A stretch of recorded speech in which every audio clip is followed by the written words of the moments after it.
estabelecer critérios de causa e efeito dentro de determinadas patologias. Ele descobriu insuficiência renal, a diferença entre os vários tecidos do corpo foi feita por Morgagni. Aqui se propôs, em 1745, a primeira etapa de vacinação.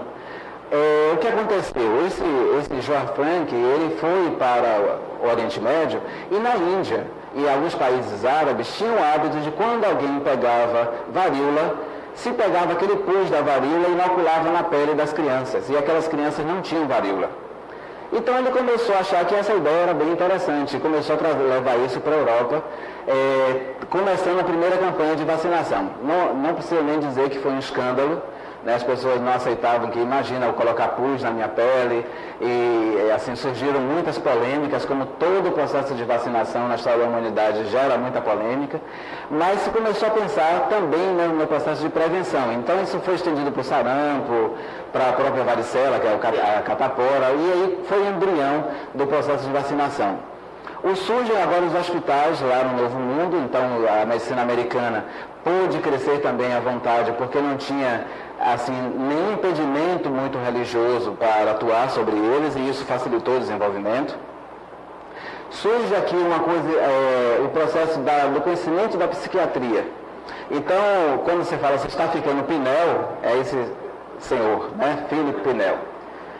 Não é dos mais bonitos, mas ele foi um cara muito inteligente. Ele percebe que a doença mental não era uma maldição divina.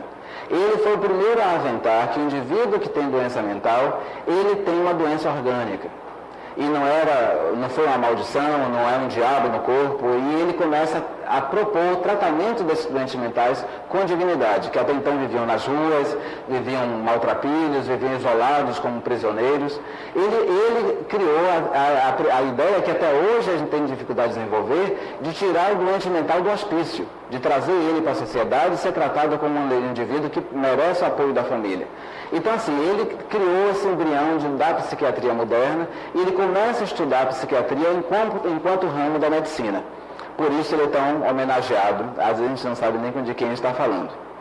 Bom, no século XIX, a gente já tem algo mais próximo do que vocês já se lembram mesmo, né? O avanço da microbiologia. Então, finalmente, se descobre aqueles bichinhos que provocavam a doença. Robert Koch, né, descobre o bacilo de Koch, o bacilo da tuberculose, e já se pode saber que a tuberculose também não é a doença dos românticos, não é da paixão, e sim uma bactéria que podia fazer aquilo. Louis Pasteur desenvolve toda a metodologia de esterilização e pasteurização. A descoberta da epidemiologia da peste bubônica, então agora se pôde controlar a peste, porque já conseguiu fechar o ciclo dela, descobrir o que fazia.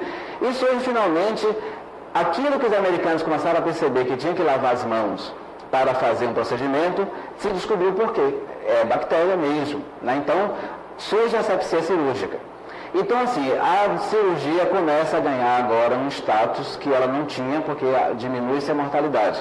Então, vamos lavar as mãos, vamos cuidar, eles tinham várias técnicas, jogar ácido acético no ambiente da cirurgia, passar a lavar os tecidos, e o médico passou, além de lavar as mãos, tomar banho e trocar de roupa.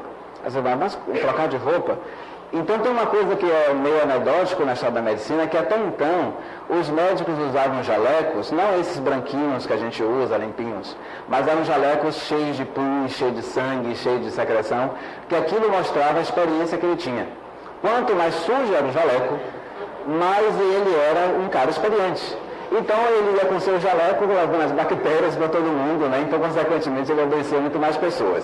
Ao se descobrir isso, então o médico passou a usar branco, que agora já está deixando de usar, inclusive, né? Agora já sabe que já está incutido na população que a gente tem que lavar as mãos e trocar de roupa, não precisa mais estar com roupa branca. Mas a roupa branca da medicina surge a partir disto. Vamos usar uma roupa que dá para ver que ele está limpo.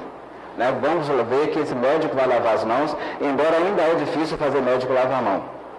Nós somos ainda os maiores culpados pelas infecções hospitalares. O médico é quem nem nos lava a mão no hospital, infelizmente, e quem tem mais conhecimento.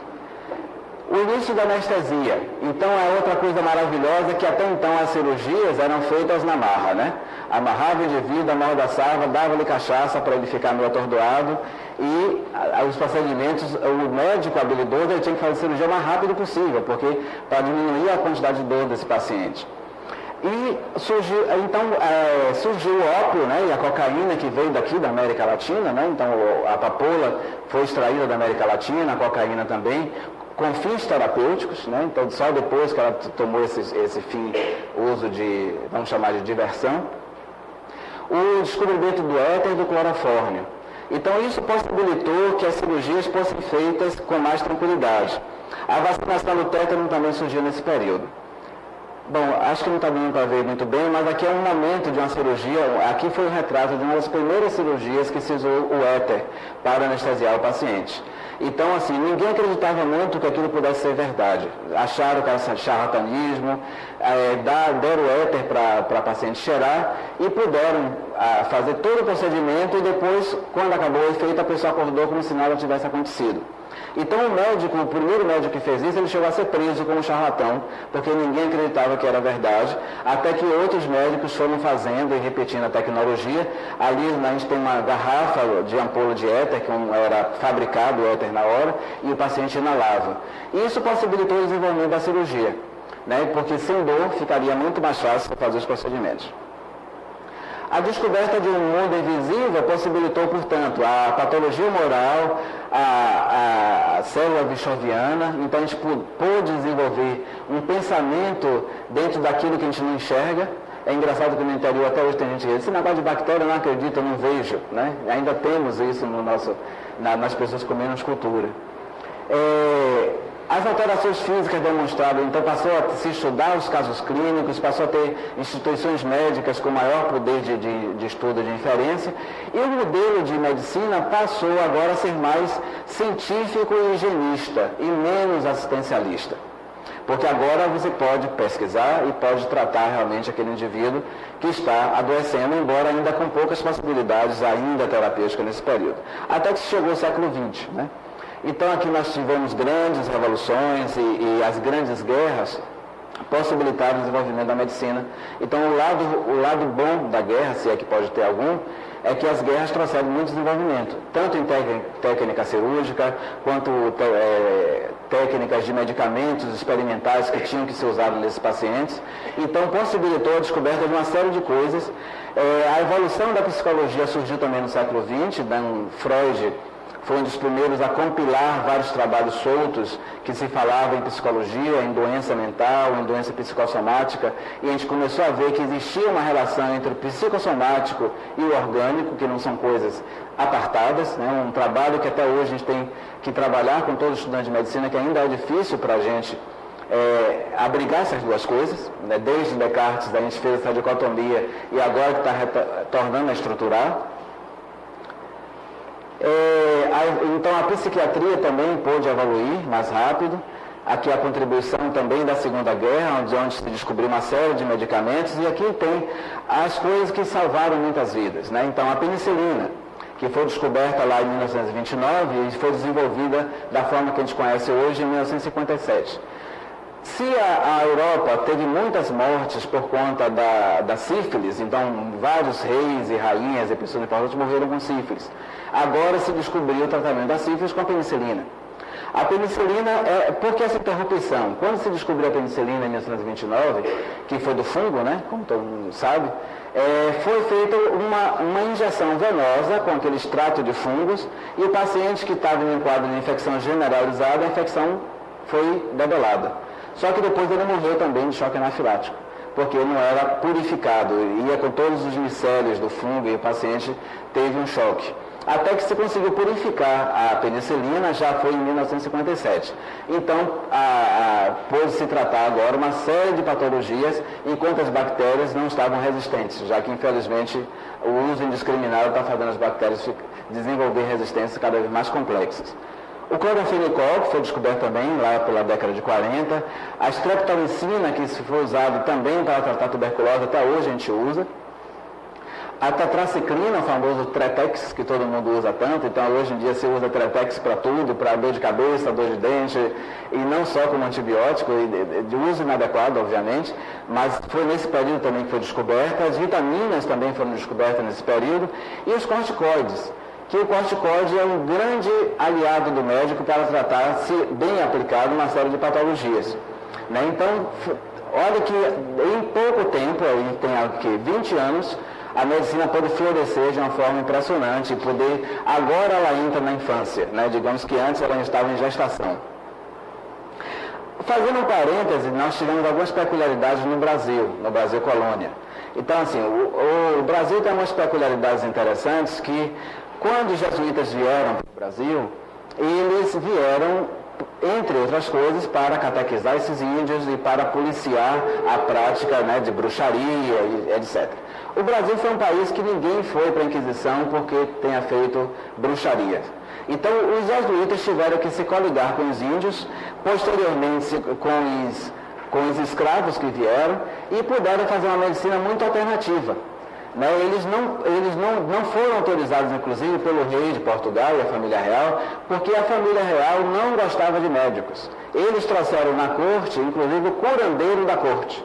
Então, se eles trouxeram o curandeiro da corte, eles não tinham muita autoridade de sair matando o curandeiro por aí, de botar ninguém em Inquisição.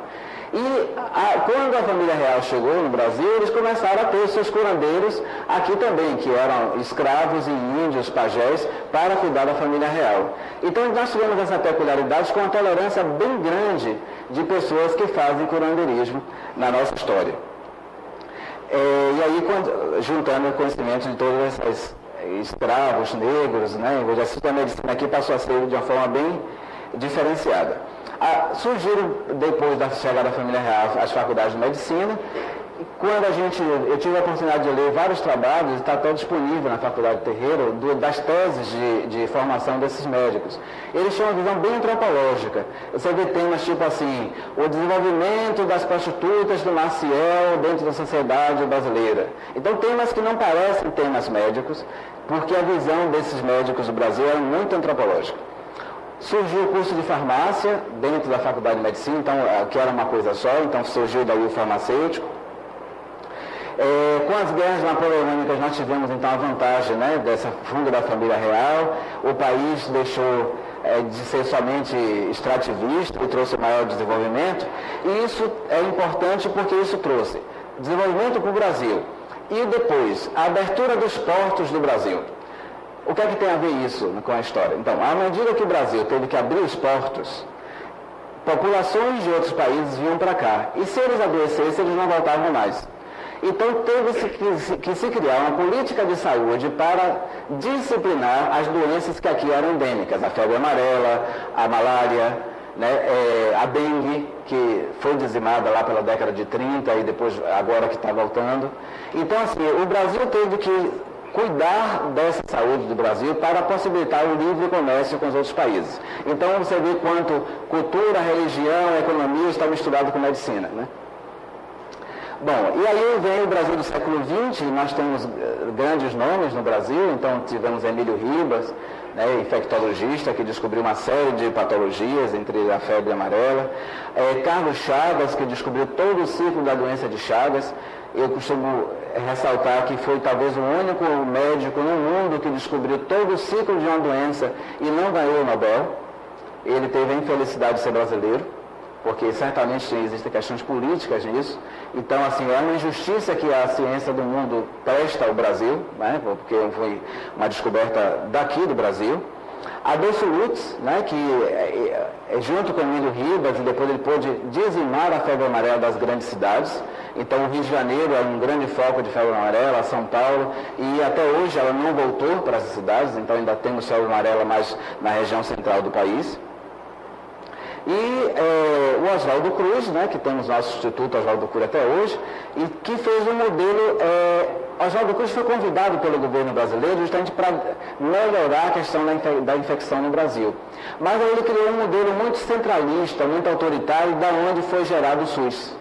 Né? A ideia do SUS surgiu a partir daí, que é um modelo único no mundo de medicina gratuita, de complexidade, a quantidade de atendimentos prestados, e que tem lá uma série de problemas que não cabe aqui nesse momento. E foi uma política médica voltada para o popular. Só que aí, quando se começou a vacinar, né, as pessoas para a febre amarela, para a varíola, a população não aceitou. A população era obrigada a ser vacinada e gerou verdadeiros quebra-quebras no Rio de Janeiro, então com lojas fechadas. O povo que não queria ser vacinado era preso. As pessoas que tinham cólera também tinham que ser hospitalizadas para impedir o ciclo da cólera, e a polícia podia invadir as casas e tirar essa pessoa e levar para o hospital. Então, isso gerou uma grande revolta popular, e que depois a população conseguiu ver que realmente ali tinha razão de ser. Então, aqui é só a questão de lembrar, né, os portos, a abertura dos portos foi o que mais favoreceu o desenvolvimento de uma medicina assistencialista aqui. Aí nós vivenciamos hoje, né, as questões de políticas de saúde. Então, assim, que tem a ver com o desenvolvimento tecnológico, nós temos um país que tem grandes centros tecnológicos, os maiores centros de cirurgia plástica, excelentes centros de cardiologia, junto com grandes centros acabados, destruídos, né, aniquilados. Então, a nossa política de saúde é algo que precisa realmente ser repensada, ser refeita, ser reestruturada, para a gente poder distribuir isso de uma forma mais igualitária. E, junto com o século XX, veio também as possibilidades outras de terapias. Então, assim, essa terapêutica que eu estou falando, todo do mundo ocidental, né, começou a se enamorar com a terapêutica do mundo oriental. Então, a gente traz aí uma visão universal, uma visão transpessoal da medicina. A visão oriental, aí vem o resgate da acupuntura, aí nós temos a medicina através de medicamentos homeopáticos, e começa a trazer elementos da medicina chamada alternativa, né? Então é uma outra forma de medicina que também tem seu lugar, tem sua forma de se colocar no ambiente moderno. Bom, eu gosto de fazer uma reflexão com vocês que estão chegando, né? Que é uma reflexão do papel do médico hoje. Você vê que o médico, a medicina passou por uma série de etapas de extrema ignorância, né? Hoje nós temos uma etapa de muita clareza de uma série de processos, muitas possibilidades terapêuticas, e por isso o médico tem um grande papel importante na sociedade, tanto na medicina curativa quanto na saúde coletiva, mas ao mesmo tempo a gente vê uma desvalorização do profissional. Assim, muitas coisas devem estar incutidas nessa desvalorização, né? Mas eu quero chamar a atenção do papel de cada um de médico, né? Assim, vocês estão entrando, vocês estão começando, muitas coisas devem ter movido vocês a fazer medicina.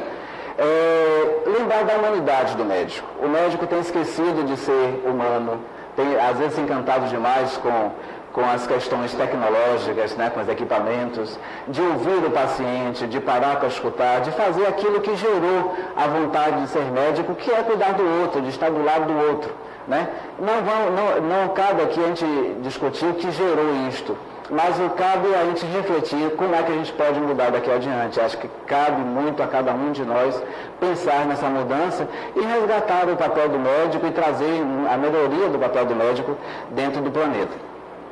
Então, não existe uma dicotomia entre tecnologia e humanização. Não precisa existir. A tecnologia deve trazer a possibilidade da humanização ser até mais bem executada, né? Então, assim, se hoje a gente fala muito, você tem que comer bem, aquele conselho que a vovó dava, meu filho, meu neto, coma bem, faça ginástica, tome banho, são tão elementares, né? Isso já existe desde lá na Mesopotâmia, como a gente vem falando, junto com as tecnologias todas, e a gente tem que integrar isso no nosso dia a dia como algo mais humanitário. Ainda temos, portanto, muita desigualdade, né? Se a gente pode ver isso, aqui uma foto africana, mas não precisa ser africana, qualquer bairro periférico aqui de Salvador mesmo, a gente pode ver essa imagem. Junto com o médico tecnológico, com o seu computador, seu palm top, toda a tecnologia que é aparato, o papel do médico, e às vezes ele fica encantado somente com essa tecnologia e esquece que diante dele tem um ser humano. Não é um coração andando, não é um fígado andando, e sim uma pessoa que adoeceu, uma pessoa que foi procurar aquele médico. Então, aqui mais um pouco de desigualdade, assim, eu trouxe a imagem do casal idoso, porque vocês já têm que se acostumar com a ideia de que nós somos um país que está envelhecendo. Né? E isso muda muita coisa. Eu fui de uma geração que dizia, este é um país de jovens, é um país que vai para frente ou gol. Né? Hoje nós somos um país que em 10 anos seremos um país de idosos. 35% da população será idosa. Isso muda muito o aspecto social, econômico e mesmo a abordagem da medicina. Então é um enfoque que vocês já devem começar a refletir, que vai ter um grande impacto. E nós vemos aqui um casal de idoso saudável e um idoso de rua, um idoso, né, que não está sendo bem cuidado, como temos crianças e adultos nessas desigualdades que nós temos aqui. Então, assim, na universalização do conhecimento, a gente tem que agregar e não repartir. Né? Como se Descartes fez uma dicotomia entre o espiritual, o filosófico e a ciência, cabe agora a gente juntar isso, já que estamos desenvolvendo, para poder chegarmos lá. Então, assim, eu trago esse texto, né, que diz que o espírito da medicina. A melhor medicina é alcançada quando o paciente e o médico estabelecem uma relação na qual estão integrados os aspectos técnicos e pessoais ao tratamento. Parece uma coisa muito óbvia, mas ela se torna surpreendente quando a gente vê que quem disse isso foi Platão. Então, Platão, lá na Grécia Antiga, já tinha essa percepção. Né? Então, não vamos desagregar a técnica da humanidade para abordar esse indivíduo que procura querendo ajuda. Né? Então, assim, a minha mensagem é esta e fico aberto a perguntas, se vocês tiverem algumas dúvidas, para a gente poder.